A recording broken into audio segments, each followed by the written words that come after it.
Welcome to another episode of Mastermind Discussions. I'm your host, Matthew LaCroix. Today, I have a very special guest on the show, a friend and close colleague named Kaedrich Olsen, who honestly has been a very significant person in my life, who has helped expand my awareness in so many areas.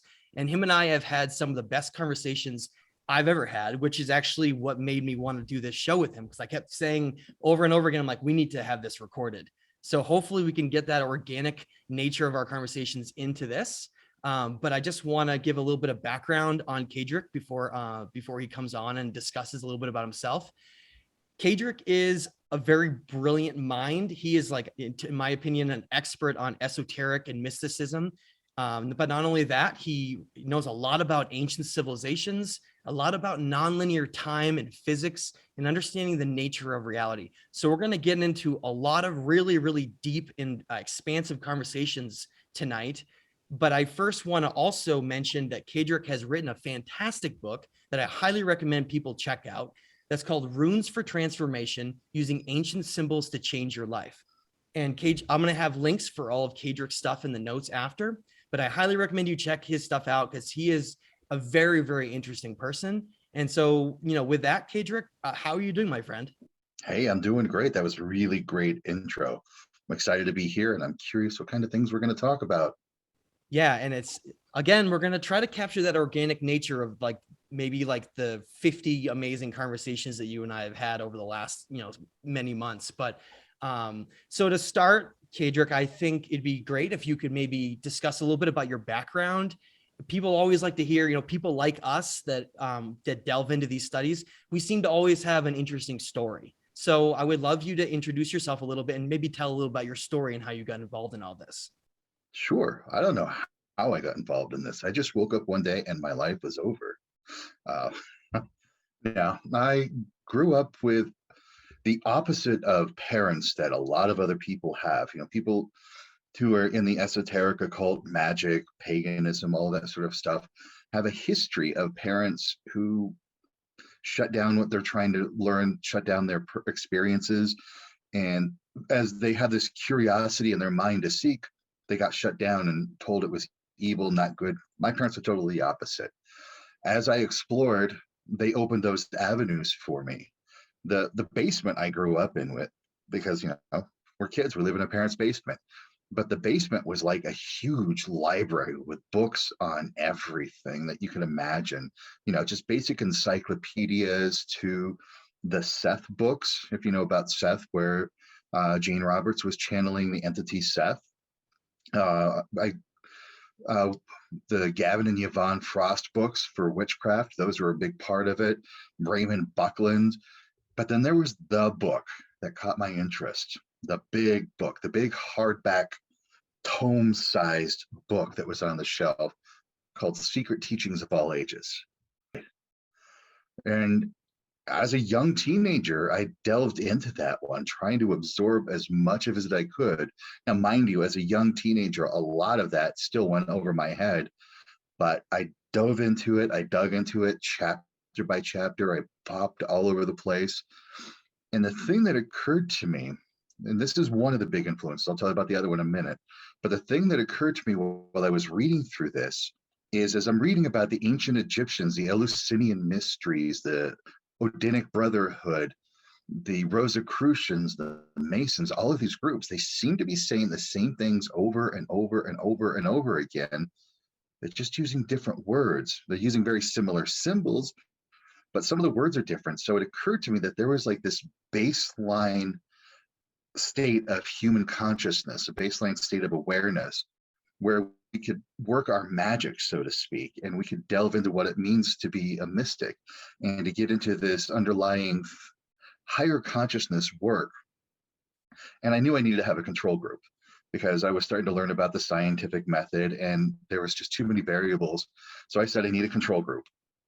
And all about the same time, I was listening to some really crazy music out of the UK that was freaking out my peers at school, which made me love it even more. I was reading a book by Brian Bates called The Way of Weird. I picked up a book called The Book of Runes by Ralph Blum. And all of these pieces put into place. And I'm like, this is the Norse path. And I said, okay, great, this is my control group. I'm going to delve deep into the Norse, learn everything I can about the Norse, and use the Norse as my control group to test the variables, to really get in and understand what this mysticism is and this mystical practice is. Mind you, that's just one of the influential paths that got me going. The other influential path is somewhat in the wacky woo-woo land, where even as a young kid in elementary school playing on a playground, I remember talking to imaginary friends, and we weren't playing house, we weren't playing cops and robbers or Batman and Robin. They were telling me about the intricate nature of reality and layers of reality and different types of beings and how we coexist. They're giving me basically what I now know as an adult is advanced level teachings. And so I ended up calling them the whispers because their communication is like whispers, but they are these ascended masters, disembodied entities, higher level beings, whatever we want to call them, that has served as a guide throughout all of this process, so that all of the stuff I have in my control group, all of the stuff that I'm testing and learning these variables, I've got these guides all along the way that says, oh yeah, you're curious about this? Well, check that out. Oh, you don't know anything about this, but go look at this. How about you investigate that? And over the years, all of those pieces and parts came together, put together, and I just kept my studies over the years. I used to think I was motivated by curiosity, but I think it's a little bit more existential of a crisis than that. I think what motivates me is that the more I learn, the more I realize I'm in this ever widening gap of ignorance and naivety. And it's like the deeper I get into it, the less I know about anything. And so that's now my biggest motivator is there something on the other side of this huge gap of ignorance? I don't know. We'll see.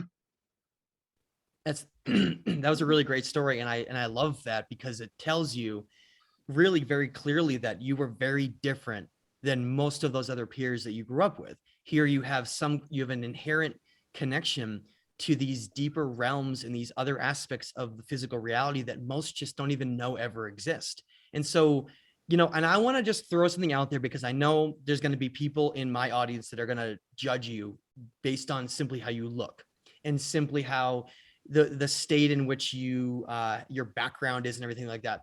And I want to squash this like right away because there's a lot of misconceptions revolving around how people perceive those who are on the path of light and those who are on the path of darkness. But really, maybe you can expand on this a little bit more because you've honestly changed my perspective in a lot of ways where those are not aspects of one is good and one is evil. Maybe explain why you decided to follow a path where you're not afraid to go into what you actually term as, rather than the darkness, these shadow realms, which is where a lot of these non-physical and these connections throughout history that have spoken to various initiates and mystics all throughout time, it's not what we think. And so I would love if you would explain that a little bit for people and why that's part of your path, because I think it's very, very misunderstood.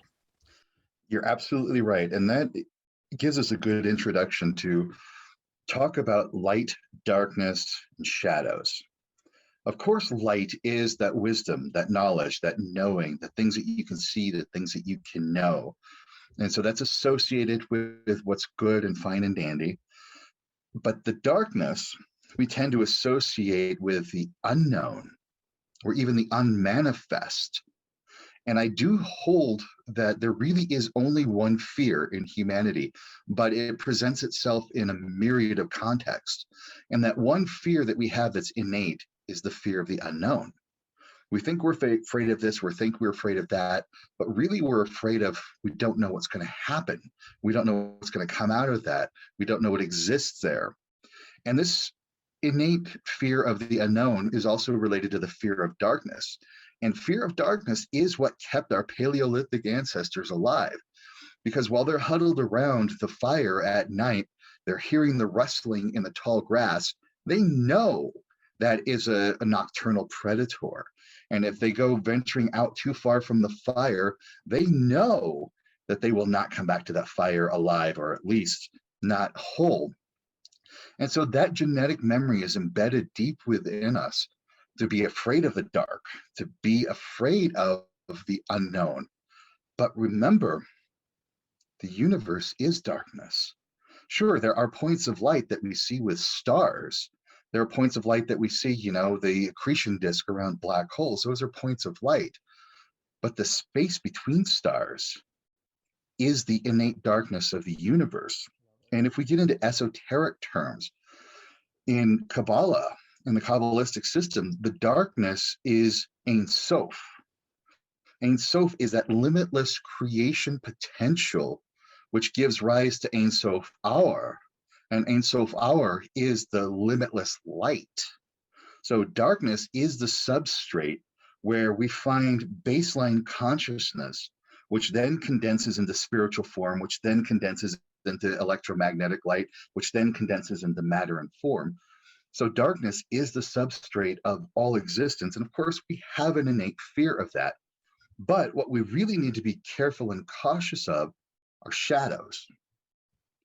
Shadows are that which obscures the light of knowing. And shadows is where we find the fear, where we find the jealousy, where we find the anger, the hatred, and all of those negative emotions and all of those scary things.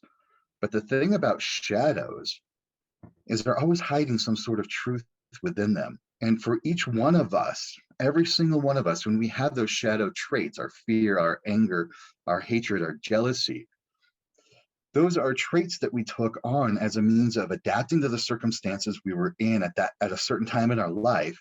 They were things that we learned to keep us alive so that we could survive those moments. And so they hold a secret about who we are innately.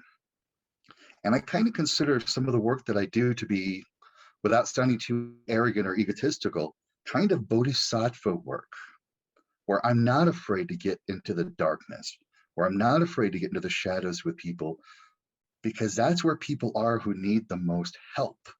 That's where people are. They're stuck in their spiritual growth. They're stuck in their life because they've got the shadows obscuring the beauty of what their world really is and their true potential of who they are.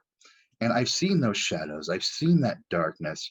And I hold that door open to the light for people. And the only way for me to get there, to help those people, is if I'm willing to venture into the darkness. So I don't consider myself a light worker. I'm not a light worker.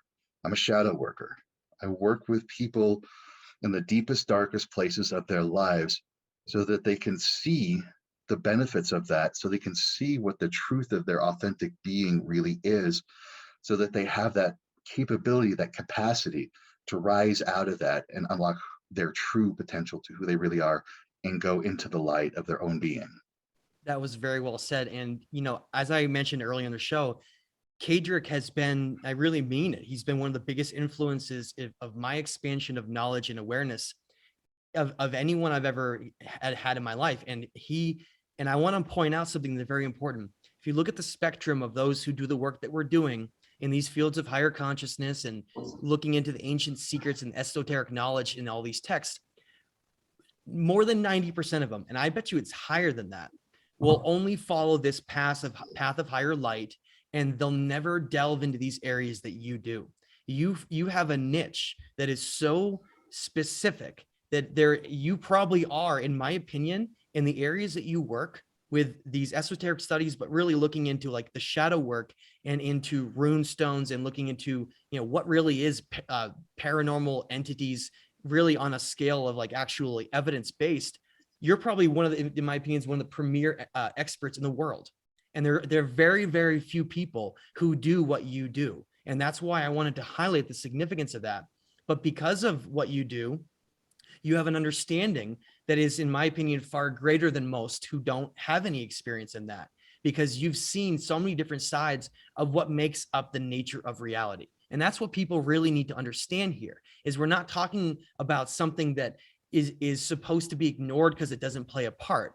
It plays almost an equally, if not as equal as a part as the light. It is what defines reality for us. And so I commend you on your work, my friend, because it is a path that is not taken by many, and it's very misunderstood. And because of that, it doesn't often get recognized for its significance. And so that's why I think it's so important that you explain a lot of this. And then before we get into all these other topics along the way, I think it's important that we also have you discuss so many of these misconceptions that are related to like paranormal things, entities, exorcism stuff, and all like this whole spectrum of all those misunderstood areas that you work in. It'd be great if you could shine a light on that in such a way where people can finally get those misconceptions understood, because you even yourself you've told me that you'll go to conventions and most of the peers you work with, they have this almost like Hollywood surface level understanding of how all this is portrayed, and it's really not very accurate. So maybe you could go into a little bit of your work and some of those aspects.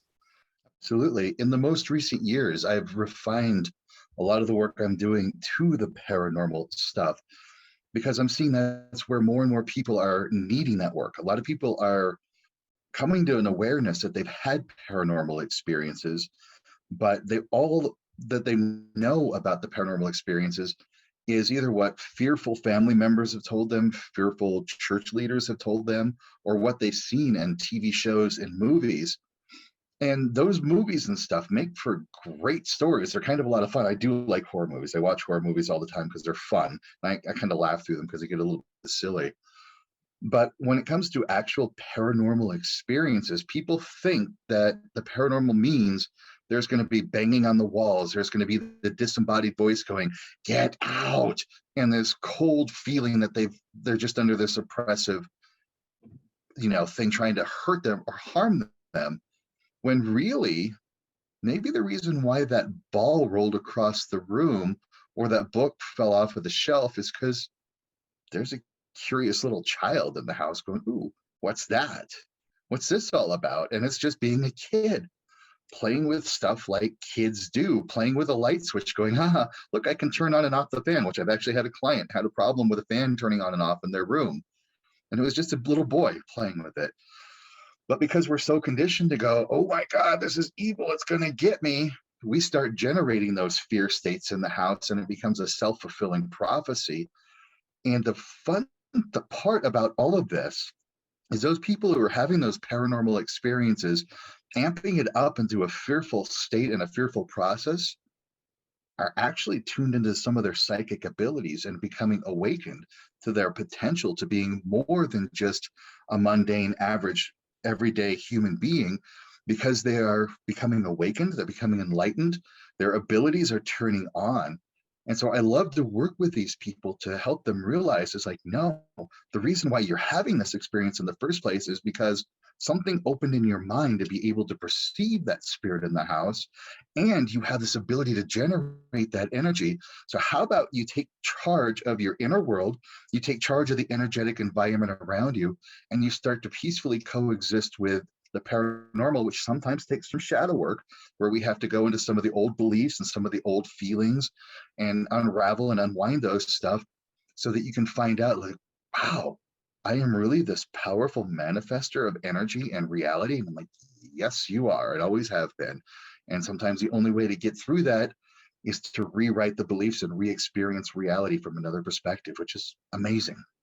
Yeah, and so that's a perfect segue into, for us to truly understand the states of what we are. We are not just this animal that has a brain that then creates consciousness, and then we die and then we disappear and we rot into the earth.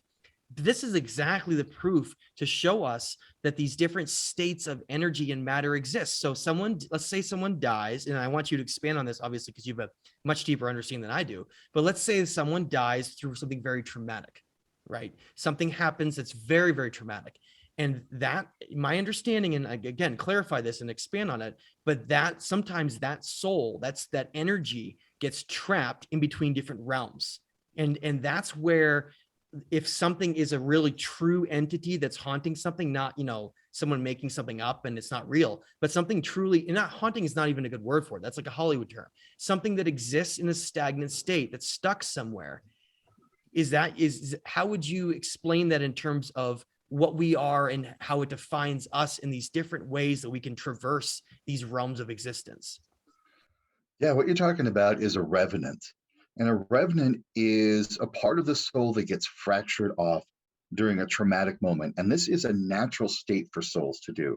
So anytime you've experienced something traumatic, no matter what it is, even if it's a little fender bender a part of your soul fragments off and relives that moment over and over and over and over again, which is why after you've had something like a fender bender or something, unfortunately, could be worse, you're remembering it, you're thinking about it all the time. And every time you think about it, you get that visceral reaction, is because it's sending back that energy of that moment back to you through a tendril.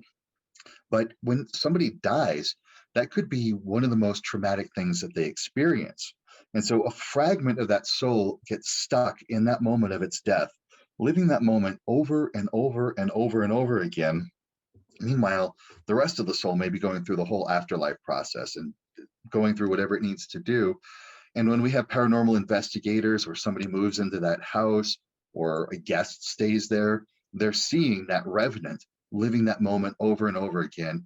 And the emotions that we get from it match what that state is, which is that sense of tragedy, that sense of fear, that sense of horror, which is also why sometimes people have bad paranormal experiences, is because they're connecting at an emotional level, which, by the way, that's how most spirits communicate, is primarily through emotions.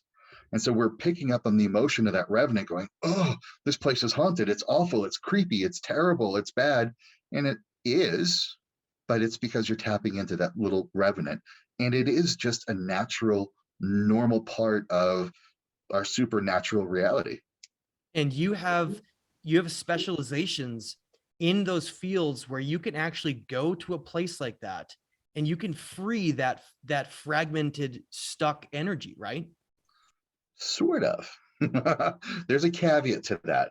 For the most part, you don't want to release the revenant, but sometimes you have to. Like if it's stuck in somebody's home and it's causing a problem, we need to do an energy shift.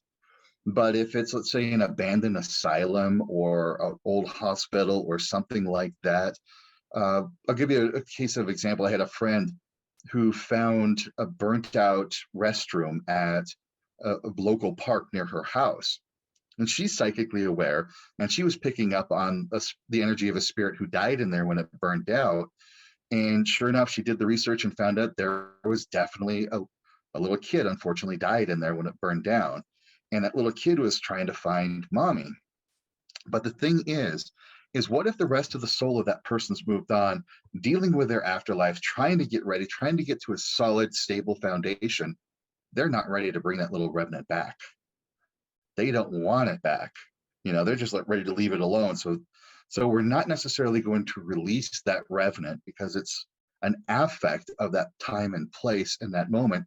But if it is in somebody's house and it is causing problems, it can't be there anymore. So we will do some energetic work.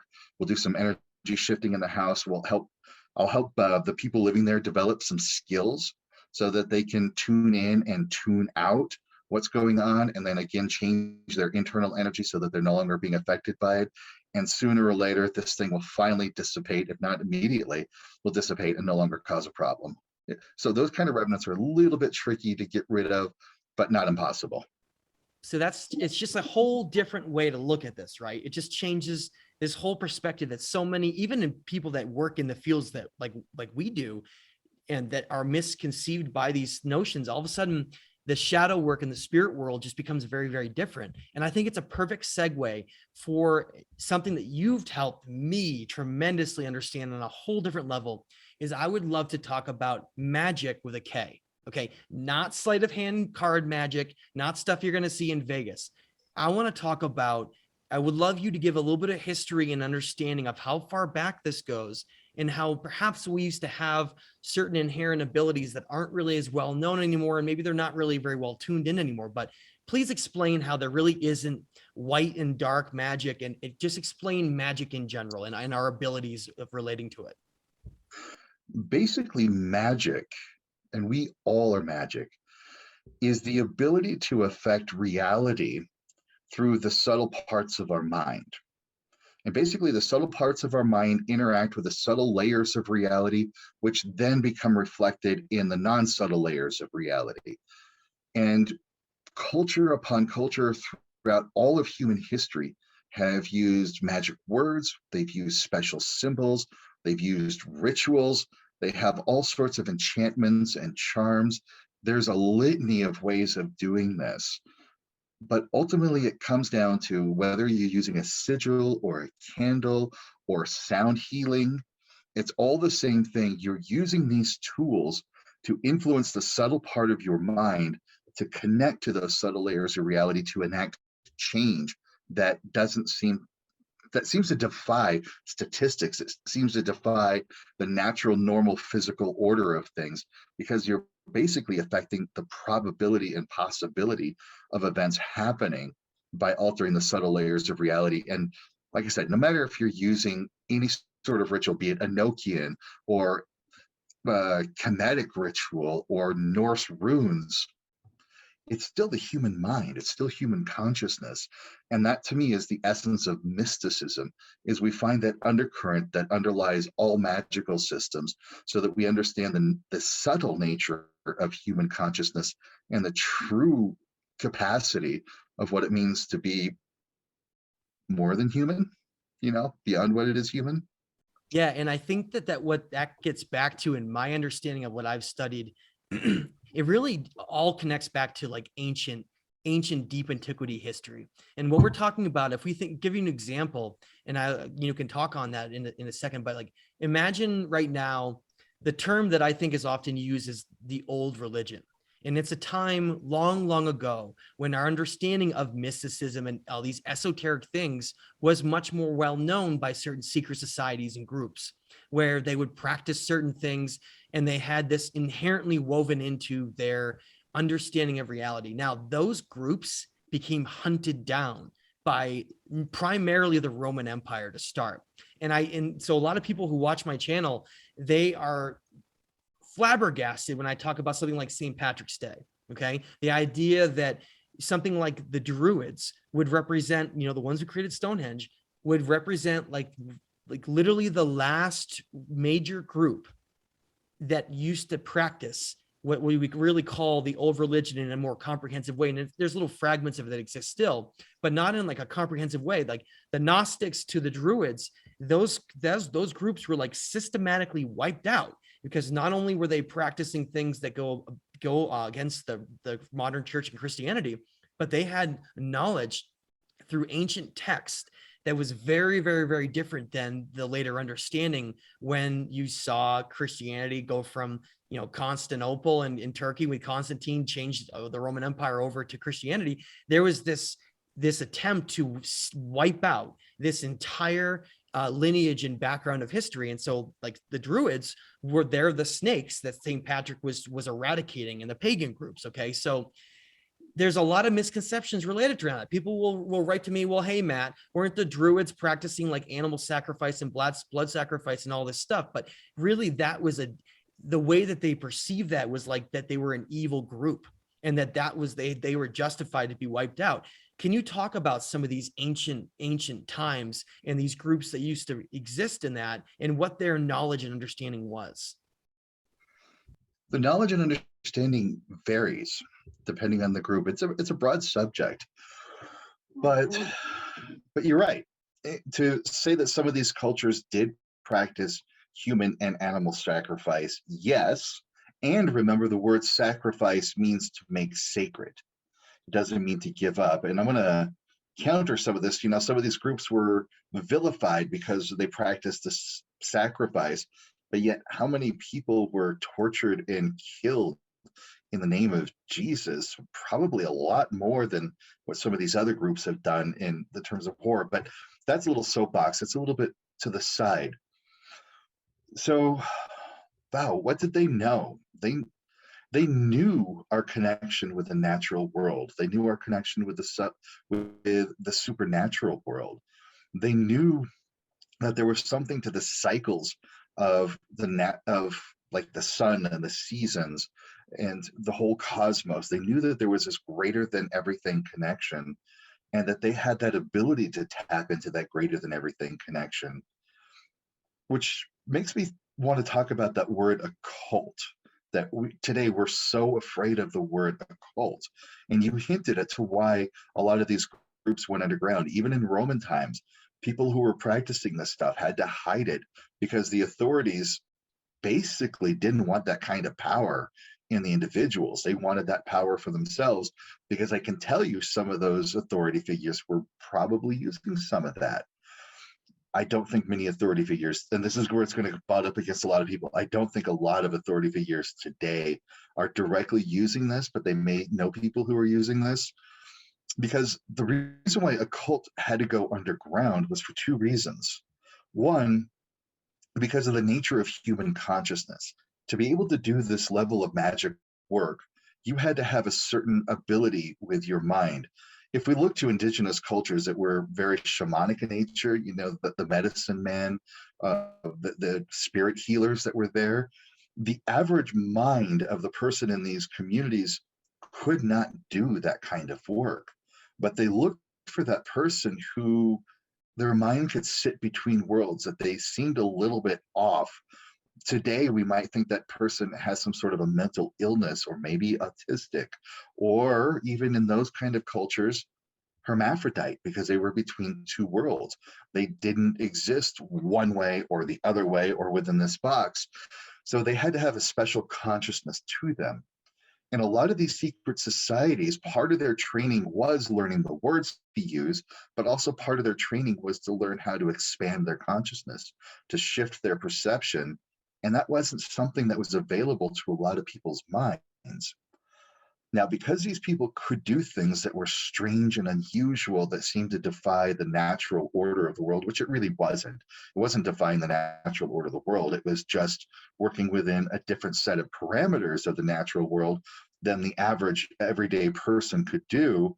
The authority figures clamped down on it, partially because of control, partially because of fear, but for a lot of reasons. And so these groups had to hide. They had to be hidden, which is what the word occult means, is the stuff that's hidden.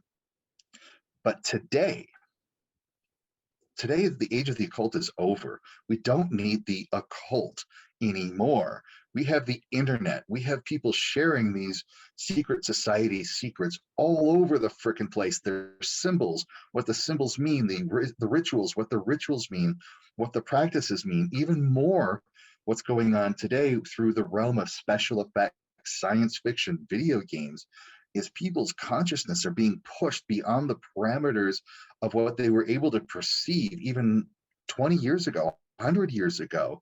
So our minds are able to exist in this near shamanic state already, because we've got these video games where people are walking through a portal and showing up in another part of a building, or they can walk through a wall like it's no problem, or they can fly without having to do anything. They just fly naturally.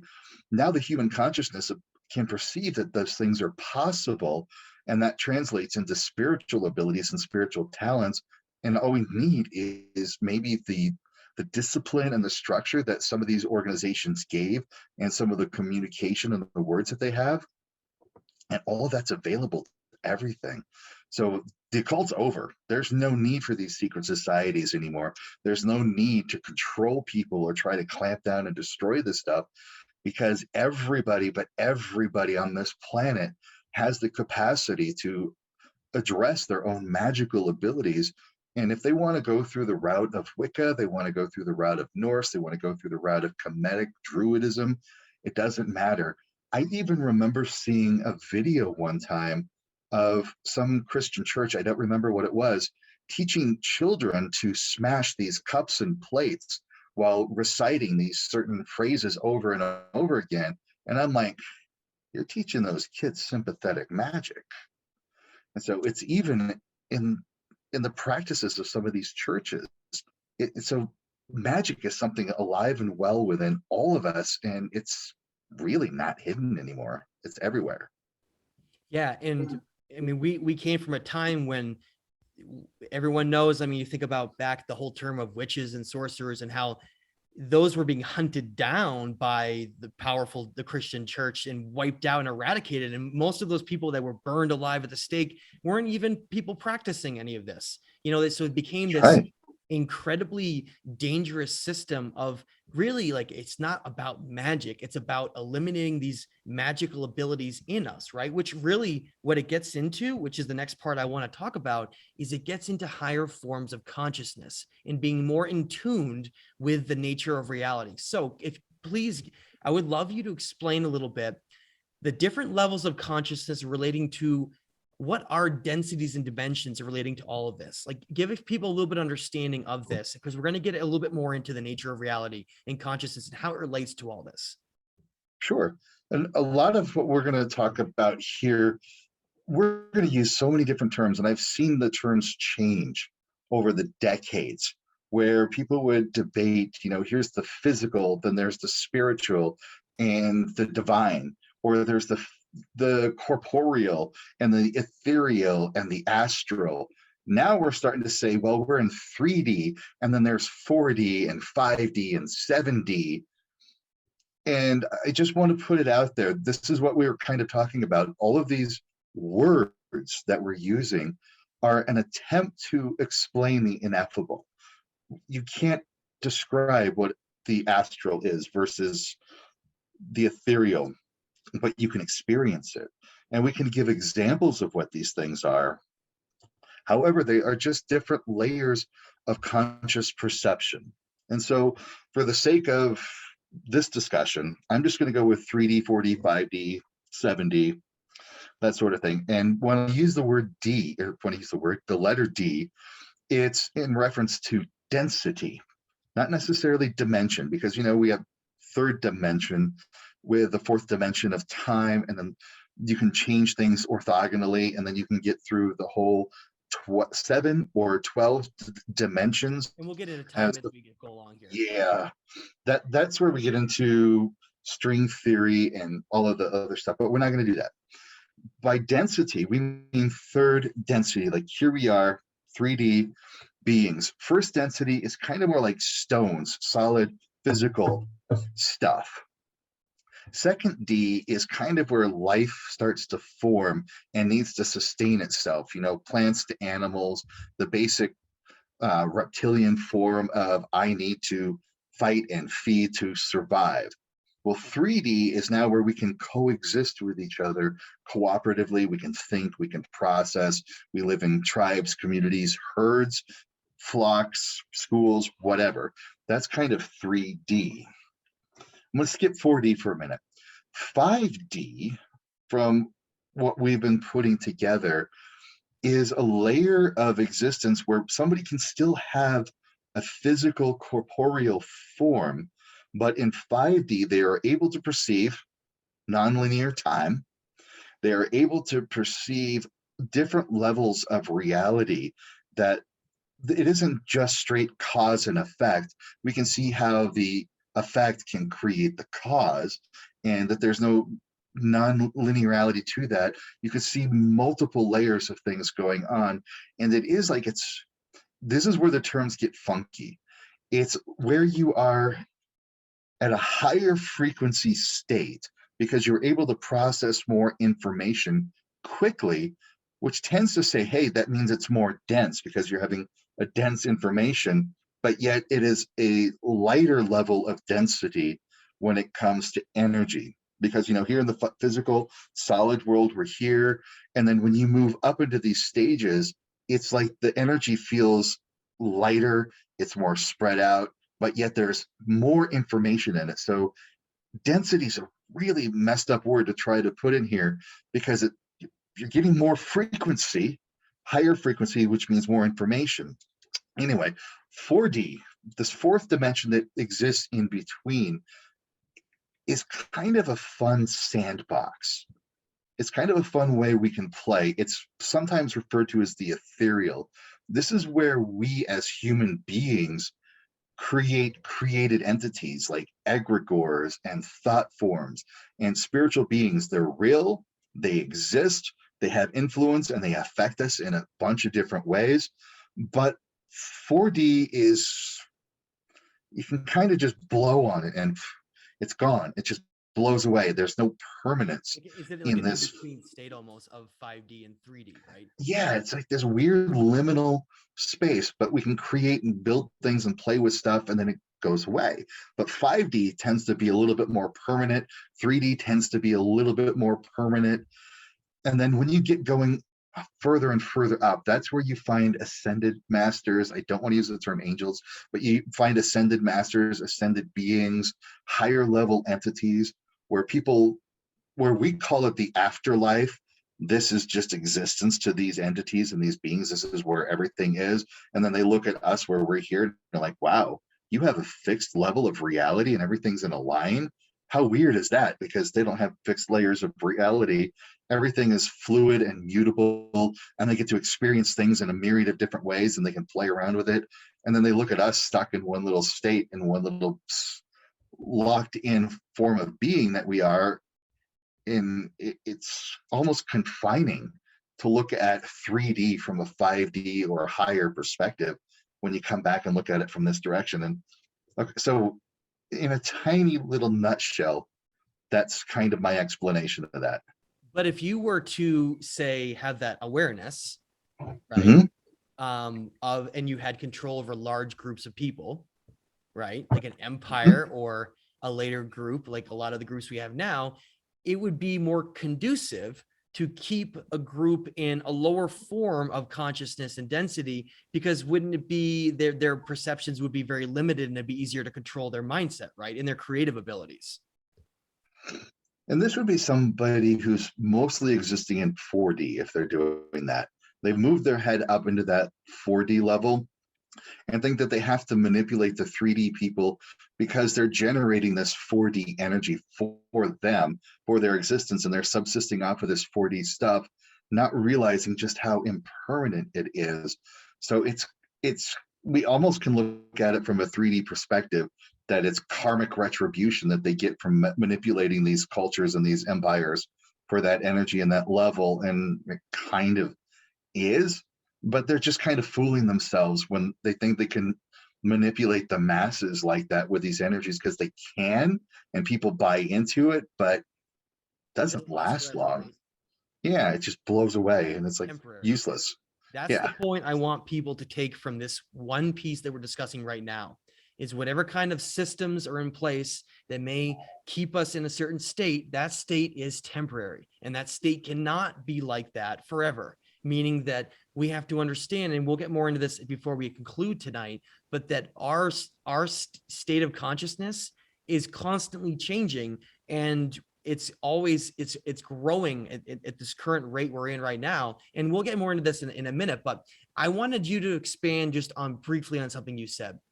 There are so many that talk about, and there's a lot of different terms, and you can discuss this however you're comfortable with it, but there's a lot of terms with these things that we perceive as like dark entities, maybe some kind of an aspect of reptilian, any kind of these scary entities that are our perception are real. But one of the things that you brought to my understanding on a deeper level is that maybe we're non-consciously not realizing it, we're actually creating them, right, through our perceptions of fear and all these different things. We're actually creating it, and that's what are known as egregores. Can you talk about that a little bit deeper? Yep. An egregore is a collectively created entity that we come together with our belief on what this thing is, maybe what it looks like, what its name is, what its personality is, what its energy traits are. And the more we believe in its existence, because egregores really live off of our belief, the more we believe in them, the more energy we're giving to them. We feed them, right? We feed them. And these things are incredibly powerful. They can exist in 4 and 5D. There are such things as 5D egregores. They can evolve into a higher state of being. So let me give you an example of an egregore that's not so scary. Imagine that there's an egregore that is built off of our collective belief on generosity, kindness, and compassion. This egregore is built off of seeing the wonder in a child's eye when it wakes up in the morning and it sees all of these brilliant boxes. Spoiler alert on this one, right? Yeah, sees all those brilliant boxes underneath the Christmas tree. And we all buy into the power of that egregore. Christmas Eve, Christmas Day, when you feel that enchantment, that wonder in the air, and you're giving and you're sharing with each other and with the children, regardless of religion, regardless of any of that. It's a culturally created entity, Santa Claus. And how does Santa Claus visit all of the children in the world overnight? Through what's known as a possessory rite. We willingly take on the energy of this egregore and share collectively in our belief of compassion and generosity and giving and childlike wonder. That's an egregore of Santa Claus. So if you were to ask me, is Santa real? Hell yeah.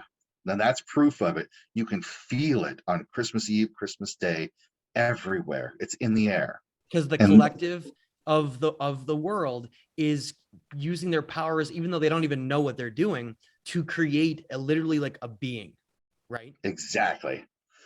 Exactly. And we have the opposite spectrum of that. We can also sit there and go, and we've done this as a culture, many cultures all over the world. Wow, that person couldn't be that evil. Wow, those people really couldn't be that awful. That's just not human. They must be under some sort of otherworldly influence, like a demon or something awful. And what's outrageous to the human mind is reptilians. We look at, yes, there are people who love snakes and lizards and reptiles, It's not and related. It's not absolutely, related. yeah, but somewhere in the deep visceral nature of human beings, we tend to look at the reptiles as alien, as strange, as threatening and malevolent, somewhere deep, deep, deep in the collective unconsciousness. Because it's And I like the don't mean opposite the of average evil, person. right? Like the opposite. Right. That's what's so scary about it. Exactly. And so our collective consciousness gets together and looks at politicians, looks at religious leaders, looks at influential people in the media, and goes, wow, they wouldn't be that evil on their own. We're not thinking this consciously. We're not doing this with our brains. We're doing this with our intuitive bodies. We're doing this with our unconscious emotions. You're not aware that you're doing this. And I don't mean you as a general individual, I mean you as a general overall. You don't realize that you're doing this at the emotional, visceral, intuitive level that we're seeing this. And so we're creating these reptilian egregores who are now real. They really are whispering in the minds of people because they have this programming of, ooh, let's do this torment, let's do this awful stuff. And we collectively create these things. I've almost given a different term to this. I've given it the term of Thurs. It's an Old Norse term for a giant. It's a special type of giant that really feeds off of anger and hatred because they had names like Angerbodi, the boding of anger, or Hati, the hater. And these Thurs have the powerful ability to influence vast swaths of people to do really stupid things for really stupid reasons. One of my classical points that I put out there is, oh, hey, let's kill them because they're Tutsi. Oh, hey, let's kill them because they're Hutu. But we're all the same people. So let's just kill each other because we're saying that. Now, that Thurs, the egregores are getting fed off of that bloodshed and that mayhem and the violence and the horror going on. And it's going, cool, yeah, keep this up. Now the peacekeepers come in with their guns and their tanks and they're shooting up the place. And that Thurs is going, right on, keep it up. Thank you.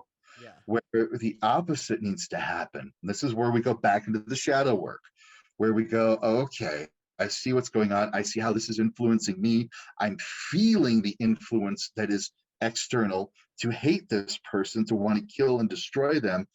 But that's not me. How do I shift? How do I shift my energy so that this thing no longer influences me?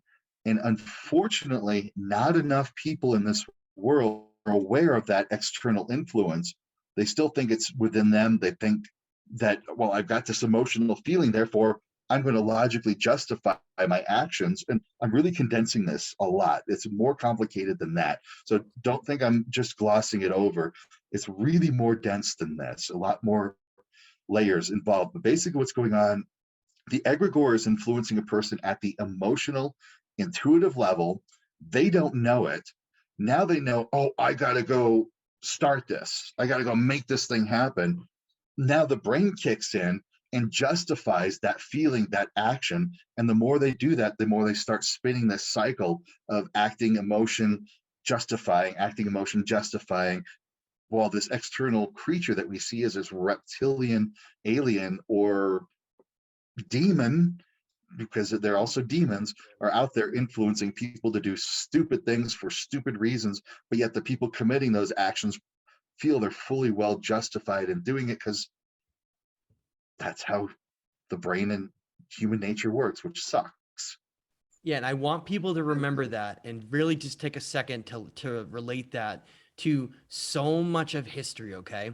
So many of these created conflicts, so many of these created fear-based systems. It doesn't matter what it is. I'm sure all the people listening to this can think of so many examples in modern times. I'm not talking about just in ancient times, where there's an event created to fuel the conscious co-creators of our world to feel a certain way, and then we then feed a certain kind of energy. That's very important for people to understand because it plays such a big role in why so many different conflicts, so many different things are created based on this fear system of us. And really, what it comes down to, Kaedrich, and this is how I'm going to segue into this for you, but it comes down to us not realizing our creative abilities of who we are, and we give away that right to someone else. And so that's a dangerous thing to do, isn't it? Yep. And this is where the layers of complexity come into this one, is because the actions of the individuals are still accountable. People are still accountable for what they did. We just can't say, well, it was the devil that made me do it, so I'm off the hook. No, you still have to have that accountability. Therefore, you still have to do the reparations. You still have to do the work of repairing and healing. At the same time, I'm not blaming them as the victim, because at the same time, they don't know that they're under that influence, which now everybody listening to this one, you have that ability to question when you're feeling that, I want to go, is that really you? Or is that the zeitgeist that's swelling up within us causing you to do that one? So really what I want this to do is give you that impetus to question what you're feeling and then the way that you want to act for that one. So you get that pause in there going, is this really me? Is that how I really want to act? Because I will hold that for the basic human nature, barring this 0.001% that has a biochemical problem in the brain, the basic human nature is cooperative, collaborative, compassionate, and caring. But there is this 0.001% that's out there that does have innate psychopathy, that does traumatize people, that does cause them, and then we get the whole cycle going. So we're not letting the victims off the hook. And the way I want you to think about this, and this is what I tell a lot of my clients and a lot of the people I work with, and I want this to be the contemplative pivot that you use for this, is that you may or may not be responsible for what happened to you or what happens around you, but you are 100% responsible for what you do with it, where Yes. you go with it from that point. So you are still accountable. Yeah, that's a great point, and that leads exactly into where I want people to understand that these actions that we do, we are the ones that are ultimately in charge of our own free will there. That ties into what the ancients talked about all along with weighing a human heart, weighing the soul against a feather, and what kind of karmic energy is accumulated in that lifetime. So, can you talk a little bit about how karma plays into potentially our incarnations and how we go through different lifetimes? It's a fun word and a fun term because we've got a misnomer of what karma means. We tend to think that I do something bad to somebody, therefore something bad's going to happen to me. I do something good, therefore something good's going to happen to me. That's not quite the nature of karma. Karma is more about lessons to learn, and I would say more about experiences to have, such as what if somebody did come into this life with the intention that they were to be that 0.001% that did have that psychopathy so that they could stir crap up, and make things problematic. So then everybody else goes, oh my God, that is so horrible. That's terrible. That's awful. We don't want to be that way. So that they could serve that example.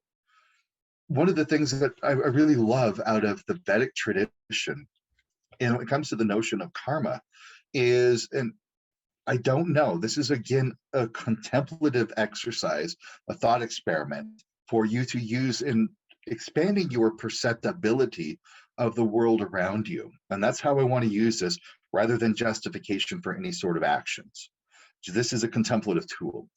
In this Vedic teaching, is when they talk about karma, and we're going to use good, bad karma, that in order to transcend to the next layer of existence, that 5D, 60, 70 layer of existence, you have to neutralize out your karma.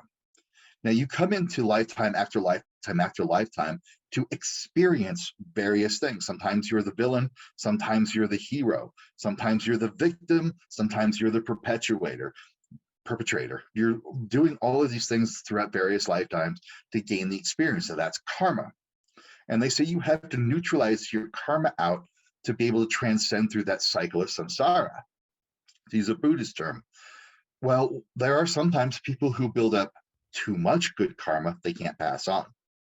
There's sometimes people who build up too much bad karma they can't pass on.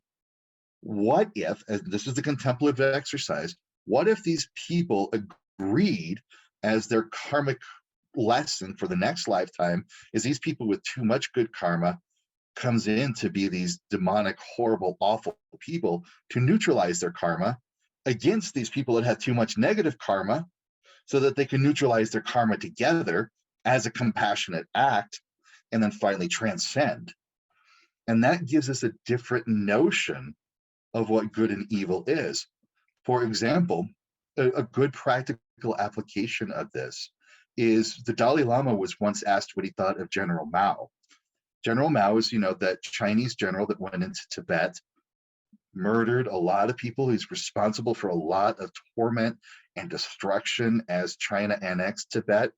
Horrible, awful things. But the Dalai Lama says, yeah, General Mao is just a Buddha in disguise. And when we think about what that means, Tibet at that time period and previous to that has a very powerful spiritual tradition, a very powerful means of raising consciousness about getting into the way of evolving the human mind to higher levels of being, but it was locked into Tibet. It was only for the people that were initiated into their tradition, only for the people of Tibet. It never went anywhere. Very closed, exactly. Now comes General Mao, commits all these atrocities, and Tibetans are fleeing all over the world. The Dalai Lama goes into India, and now all of a sudden, decades later, the whole world knows who the Dalai Lama is.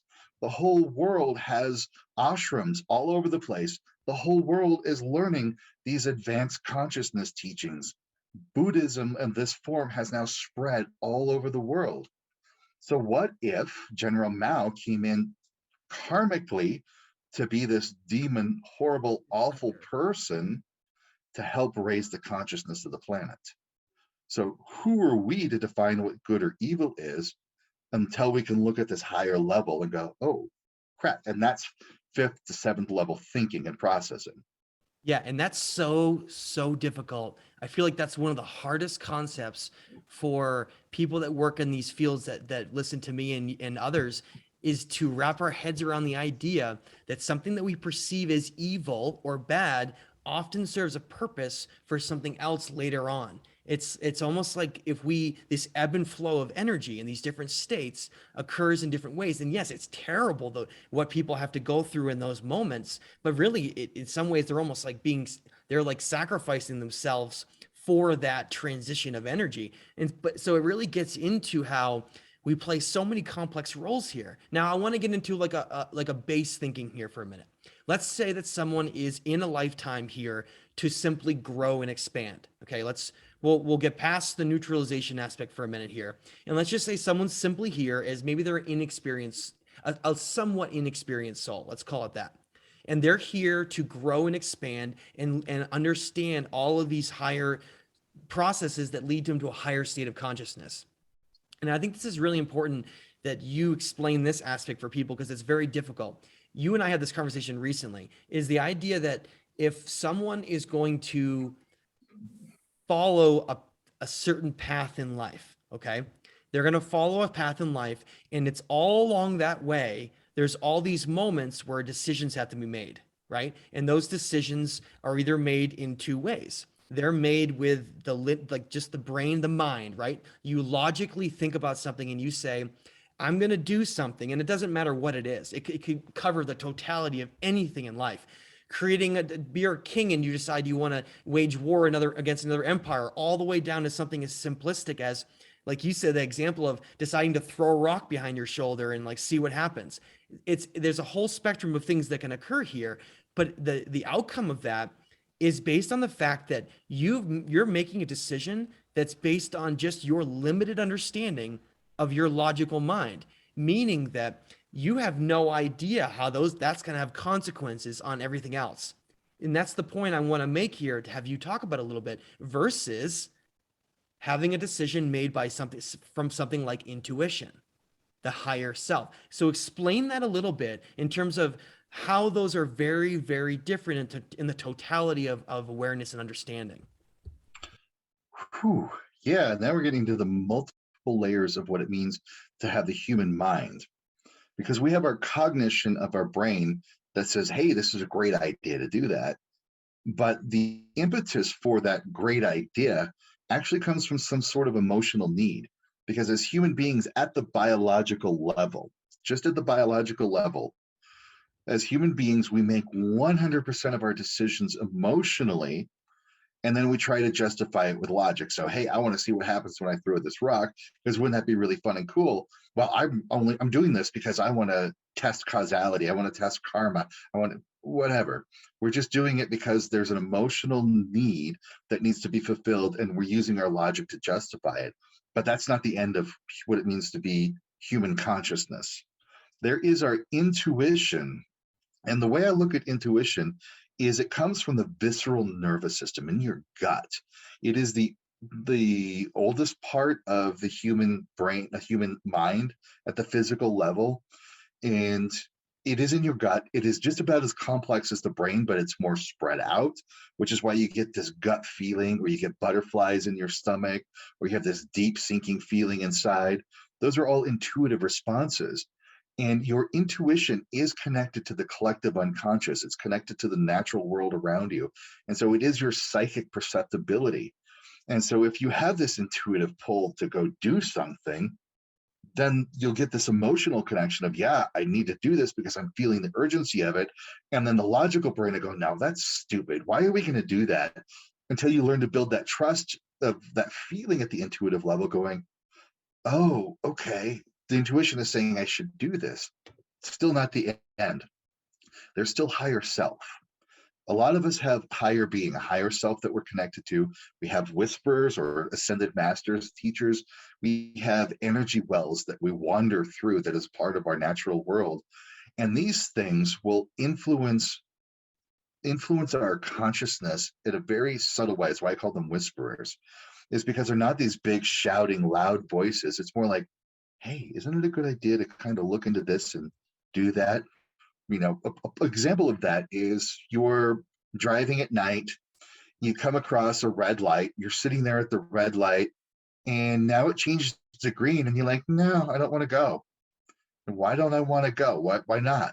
And all of a sudden, boom, something blazes across the intersection, and you would have smashed all over the place. You're like, okay, that's somebody whispering to you at the intuitive level, saying, just sit here, hold tight, don't go. And you don't have the logic or the cognition to justify why we're doing that. And that's where we could get into a lot of trouble, because it goes back to my first rule of paranormal interaction: similarities attract and perpetuate. If you're in a fear-based state, if you're in a negative state of being, negative state of mind, you get caught in this perpetual cycle that the energy patterns around you, the entities around you, will continue to feed that cycle, because that's the nature of your reality. If you're working on your spiritual growth, if you're doing your shadow work, which is a part of spiritual growth, not bypassing with peace, love, and light, but doing your shadow work, getting into the nitty gritty, and you're working to evolve to that, then the beings around you are in a higher state, and they're influencing you to move to a higher state of being and a higher state of consciousness. So these are the many, many layers of what it takes to be for human consciousness, from emotion to cognition to intuition to whispers, that it's basically claircognizance, a knowing without knowing. Then we get to the big one. This is my favorite one: gnosis.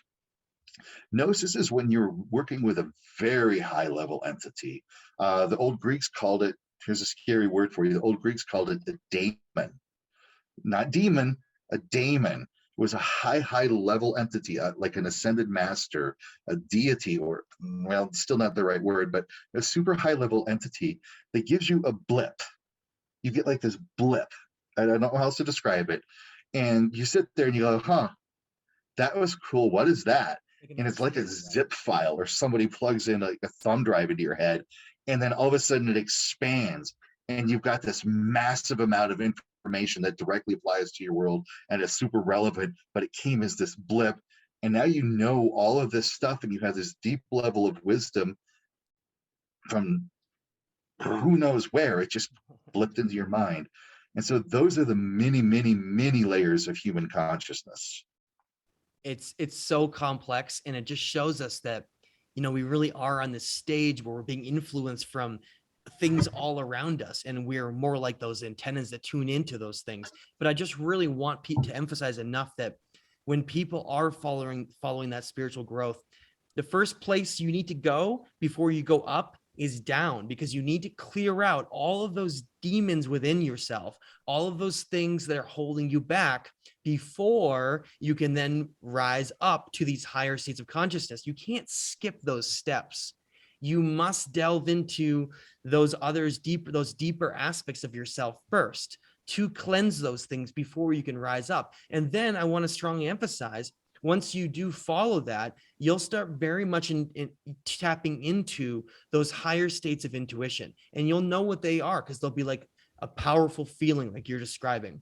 And I talk about this all the time, because it's funny to me, is that in my process of spiritual evolution, I remember arguing with my intuition over and over and over again. And as I always say when I do shows, I'm wrong 100% of the time. When I try to use my logical mind to make a choice over a powerful intuition feeling, I'm always wrong. And I want you just very briefly to explain the difference, though, with these guides, higher intuition, higher self, whatever you want to call it, that is guiding us in a positive way, or some kind of a growth way, versus something that maybe isn't that, and how it's a different kind of feeling.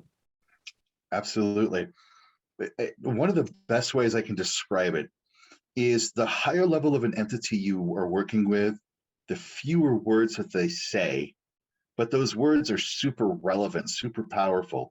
A lower level entity seems to just like chatter and chatter and chatter and chatter. And a lower level entity will also have this insistent urgency.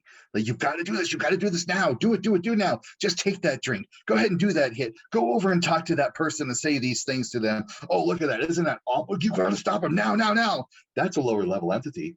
A higher level entity is like, I think it's a good idea to look at this, maybe.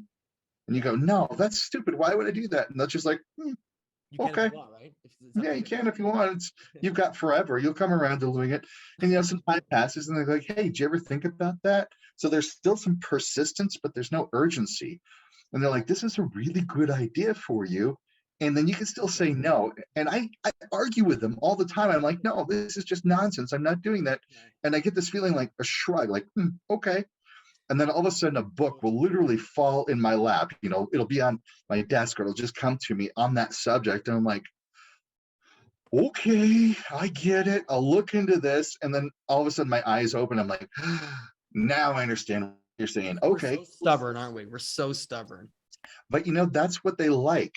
And this is what I love about the work of Allan Kardec. He's one of the few people writing about the paranormal that I emphatically agree with. Is these higher level beings want you to test them. They want you to challenge them, because it's still your free will, and it proves that they're right. When you test it and you prove that they're right, which builds that stronger rapport between them. And it gives you that ability to think for yourself and to hold yourself still in that position of power, going, no, that's stupid. I'm not doing that.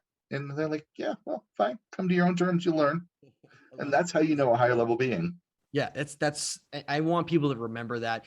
This may seem trivial to some, that like, oh, hey, Matt, how come you're not talking about megalithic civilizations and the Anunnaki right now? Blah, blah, blah, blah, blah. But you know what? This stuff is how we are guided through life in all these different aspects. And it's the core of everything. It's the core of what our nature is in our conscious state here, in our role in this great stage, this great realm of existence. And Kaedrich, we honestly didn't cover like a bunch of the stuff that I wanted to, so we might have to do this again sometime.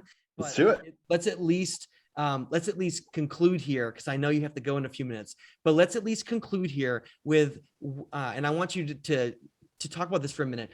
How much has human consciousness changed in, say, the last 200 years, and where are we going as these collective co-creators?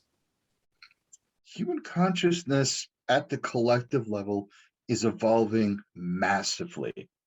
Now, there are always going to be individuals throughout all of time that have achieved, okay, for want of a better term, a Christ-like or a Buddha-like state of existence, which some of us are still trying to reach that higher enlightened state. Fine. And 1,000 years from now, there's still going to be somebody stuck in lower density. I'm going to go mess this stuff up and destroy because I can. Sure. But if we look at human history, we are in the most peaceful time in human culture ever, statistically, not by what the news media is going to tell you, not by what mainstream media is showing you, but by the numbers. We are in the most peaceful time At of least human modern history. history, right? We don't know, like Lemuria might have been more peaceful than they are, but that's like Very way too true. far back. Very true. And one of the great examples I give of this, a great example, one of the extreme examples I give of this is during the time of the French Revolution. One of the pastimes that people love to do, and I hate saying this, but we need to be aware of this, is the shadow work that we need to be aware of. One of the pastimes that they would do was put a cat into a small cage and slowly lower it into a fire and have their screams and hoots. Right? What's that? It's entertainment purposes, right? As entertainment. Yeah, they got off on it. They thought it was great and wonderful to hear this cat screaming torturous death. Now, today, that's appalling. That's horrifying. We would never do something like that. Yeah. And that's an example of how we are evolving as a species. And yes, there is going to be the individual that still does that and has those problems, but collectively, we are evolving. And it's because of people like your listeners or all those people out there, everybody who's doing their shadow work, doing their spiritual work. It's affecting the collective unconscious. And you might think that, great, me sitting here meditating, doing my shadow work, doing my spiritual work, it's just affecting me. And no, you are jacked into the collective unconscious. By doing your spiritual work, by becoming a more compassionate individual, by working to raise your consciousness and evolve spiritually, you are affecting the collective and making it easier for hundreds, if not thousands, if not millions of other people to follow in your footsteps. So as individuals, please continue doing this work, even if it gets difficult, even if it gets weird, even if it feels egoic and selfish. It's okay sometimes. You are still affecting the collective in a positive way, and we're seeing that today.